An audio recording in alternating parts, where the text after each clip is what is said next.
Came out, we were ready. We felt like we were ready. As the game got started, I feel like we were moving the ball well on offense. Defense was coming up making stops. I really felt like this was a game that we were going to really take advantage of, score points, get a lot of stops, win this ball game. We didn't get it done. You know, the opportunities we had in the first half, we just didn't get it done. And to be quite honest, it starts with me. You know, I got to make sure the standard's higher than what it is right now because I haven't done a good enough job, and there's certainly things that I got to improve on. And so I look in the mirror, the players look in the mirror. We come back tomorrow and we fight, you know, because we got a game 6 days from now. And we didn't expect to be an 0-14, but that's what we are right now. And so there's no excuses we can be made. I told the guys, you know, we're going to turn this thing around with the guys that are in that locker room. We just got to keep back and fight another day. And it was disappointing, and we feel feel awful right now. But it's the way it is. It is what we are. We're 0-4, and so no one feels sorry for us. We got a game 6 days. We got to turn around and be ready to go and try to get our first win. What's been the most concerning thing for these first 1 for you? Well, just the inefficiency on offense in the first half. You know, our first drive of the game, we drove down. We had a miscommunication on a protection, and we gave up a sack, knocked us out of field goal range. Second drive, felt like we had an opportunity there, and we didn't get it done, you know, and kicked the field goal. And then the third drive, again, or another drive, we were driving in the first half, and we had a issue with the protection. We had a sack fumble. Those were things that we felt like in the first half, if we can make those plays, we can get up on a big lead. And maybe this thing goes the other way than it just went. But unfortunately, we can't get our defense off the field right now because our offense isn't giving them opportunities to do it.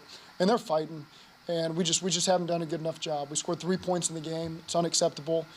And we got to do a better job because they're out there fighting their tails off, and they're out there for too long, and they end up giving 27 points, whatever it was. But to me, we're not helping them out on offense.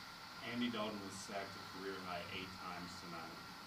Why is your offensive line struggling so much this season? What was Pittsburgh doing to make They were winning one-on-ones. We challenged our guys to win one-on-ones, and Pittsburgh won the one-on-ones. That's what they did. And can you do the sort of things with this offense that you want to do with the offensive line you have right now? I believe we can. Yeah, we got to find our rhythm. And again, if you go in the first half and we take advantage on those 3 drives that we had, then we feel like we've got 14, 17 points right off the bat. And then this game goes differently. But when we don't take advantage of that stuff right now, we've proven that you know, it's put us in a hole that we haven't been able to dig ourselves out of yet. And so, again, we got to take advantage of those opportunities that come at us early in the game. But I do feel like I believe in the guys that we got in that room. And you know, a team like Pittsburgh, they're physical up front. They got talented guys. When they get a lead, they tee off. They're not worried about the run. They're worried about sacking the passer. And unfortunately, we put ourselves in another position where we didn't help our linemen because we're having to drop back and throw it every snap. What do you tell Dalton? He's just getting help beat out of him. Keep leading us. I mean, he's back there with his head held high. I mean, there's not much to tell him. You know, he's back there fighting, trying to make plays. That's all you can tell him. You guys get that turnover. You get the turnover. You're right there in the red zone. Yeah. And then can you kind of walk us through that series? You didn't get what you wanted, I guess. Obviously, Yeah, we took a shot in the end zone. Took 2 shots in the end zone, 2 one-on-one shots, and didn't make the plays there. And so ended up kicking the field goal on that drive. It was 3 and out.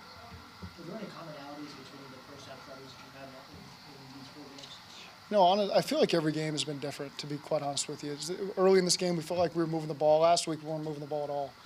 I'm just up here making excuses what it feels like, to be honest with you. We got to get it done. You know, we got to figure it out. I got to figure it out. Players got to figure it out. We got to come together and you know, we can't all be up here making these excuses for not scoring points and not getting stops. And it's just on us to get it figured out. Did Andy get hit that much in the game out of hand there late in the fourth quarter? Any thought of taking him out? There wasn't. You know, Andy's our leader right now, and he's fighting. And we wanted to get some momentum going. You know, yeah, the game might be out of hand, but we got to generate some momentum going into the next week. And so we left him in there. Was that first sack you mentioned the only one that you saw with miscommunication, or the other ones the one-on-one losses? So I'd have to watch them all, but I know the first one for a fact was miscommunication. Do you feel like you could still, given the start, you could still accomplish what you wanted to in this first season?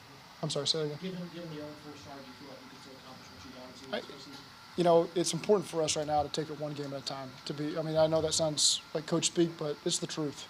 We got to go out and find our first win, and then we got to build off of that and keep building off that. But right now, we don't have that winning feeling. And so we got to get that before we talk about anything else that goes on this season. Did you, their offense, they seem to come out, they did a lot of different stuff with their motions. I think Rudolph, too, kept throwing that jet sweep with the little tosses. I think running backs had 16 catches, I guess, between them. Was that something that surprised you guys, that they come out with something like that? I wouldn't say nothing with a young quarterback should surprise you. You know that there's going to be some wrinkles to help get him on track, and he got on track today. He was 18 and 19 in the first half and found his backs quite a bit. And again, if we're scoring points on offense, then that's okay for him to check it down occasionally and us make some stops. But again, we're not moving the ball enough on offense, not scoring points, and our defense is out there too long. How do you feel as though your defensive line performed tonight?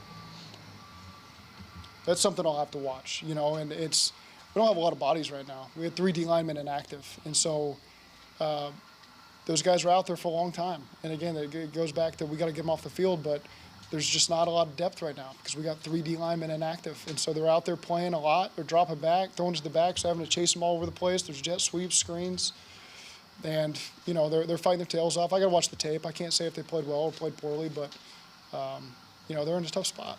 Like that first touchdown to Connor, it looked like a lineman might have been down the field. Yeah, there was 2 linemen What did downfield. the officials say Yeah, when you asked? they don't. No comment. The long touchdown that he threw, it looked like, is that just miscommunication? Yeah, Really? it was.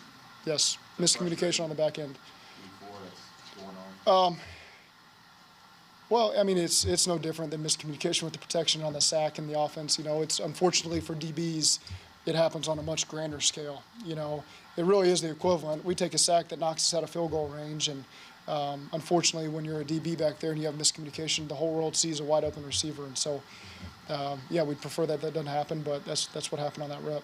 Is that the toughest thing for you right now, is this stuff that, the miscommunication, stuff like that, when you sit together, look in the mirror, is that? It is, because those are things that we can take care of. It's not things that the opponent's doing to us. It's, there's really only one example I think of on offense where it's clear miscommunication, and then that one on defense where there's, but unfortunately both of those probably cost you 10 points. Do you feel like when you have the accurate drop on that TD and then things kind of snowball from there, do you feel like maybe the accumulation of just losses over the last 12, 13 games for this bunch kind of takes a toll throughout the course of the game? I don't think that anything having to do with the past affects what we're doing right now. We're 0-4. We're the 0-4 2019 Cincinnati Bengals right now, and it's a test of our character. That's why I told the guys, your character as a man and your character as a football player. How are you going to respond right now? Are you going to feel sorry for us? Because nobody else on this planet feels sorry for us right now. And it's going to be the opposite. People are going to take shots at you right now. So what are we about? I think it's a group of guys that's going to step up and respond. And it just hasn't been that way yet.